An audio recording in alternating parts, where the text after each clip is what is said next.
Joining us one day early because of the Thanksgiving holiday is Denis Campbell for Worldview with Denis Campbell. He's editor-in-chief of UK Progressive Magazine. The book is Billionaire Boy's Election Freak Show. Denis, I've always had this weird situation around Thanksgiving. Actually, it's really around all holidays because being from Argentina, my family never did anything on Thanksgiving. It was just a very boring day for me. And then on Christmas, because I'm Jewish, I did nothing. I would, order Chinese food and or go to the movies. So for me, I feel like I've always been celebrating holidays in a kind of foreign country. What do people who are American but live in Europe do on Thanksgiving? Well, Thanksgiving, interestingly enough, is the one day when we all manage to come together, that the people that are Americans abroad. This will be the second time that I've attended the American expat meetup group in Cardiff, and at the University of Cardiff they lay on a nice traditional Thanksgiving feast for everybody. They have a lot of people that are there on a more or less temporary assignment, as professors, etc. But it's really a very, very nice thing to be a part of. They, have the turkey and the stuffings and all the normal things. But when I first arrived here 15 years ago in Europe, it was very strange not to have the traditional Thanksgiving dinner and family around. It was just another Thursday. Indeed, it was another work day. So for a lot of people, the holidays are completely turned upside down. I stopped wearing white after Labor Day. On Independence Day, I'll go down to Cardiff Bay and toss in a tea bag, although that now has a different connotation with the rise of the tea bag party. But Right. our holidays tend to follow the traditions of wherever we're living. When I lived in the Netherlands, we had Queen's Day. That was a lot of fun. A lot of parties and get-togethers for that. Here it's Guy Fawkes Day on the 5th of November, celebrating the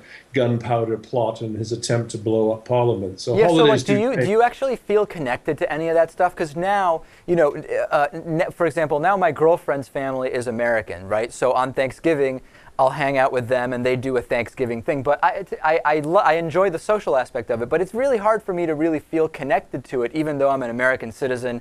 I've been living here at this point, well more than 20 years. Do you feel any connection to those other holidays? I do. For example, with my wife's family, what we do is we'll spend the week after Christmas, between Christmas and New Year's, with her family in the Netherlands. I'll take the kids over as well. And, they have a very strong tradition around New Year's that's very similar to what we do at Halloween. On New Year's Day, you go around and you visit with, other friends and neighbors and ask for candies and treats, very similar to what American children do on Halloween. The second day of Christmas is actually called Tweede Kerstdag, or the second Christmas day. Here it's Boxing Day, is also a national holiday, and it's just a time for being around family. And there are lots of different foods that are also created. What's the most unusual or different holiday or holiday celebration that you've encountered around the world? Well, I have to say that, the tradition of blowing up lots of fireworks on New Year's Eve is something I was not used to living in the States. It's something where I think they estimated it was about 100 million euros worth of fireworks in the Netherlands, and about the same amount in pounds here get blown up between midnight and 15 minutes after the hour. And every store you go into has fireworks for sale, and that takes a bit of getting used to. Yeah, especially when here in the U.S., I don't know the state-by-state rules. I know here in Massachusetts, people drive up to New Hampshire to buy them, but then it's still illegal to have them in Massachusetts. It's a very complicated fireworks situation here. It is, and it is really, part of celebrating the fact that the new year has come in, but, the pall of smoke that falls over everyone's house is also not quite so much fun. But I really think the most important thing, particularly as we approach this Thanksgiving holiday, is to do a little bit of healing. I've seen a lot of a very nasty dialogue between all the parties that were involved in this election, and it continues to this day. And I have a friend who's going through some very difficult times that we've been, he's actually a co-contributor here at UK Progressive. We've done some fundraising for him because he's in a homeless situation. And some of the things that are written in comments are just absolutely brutal.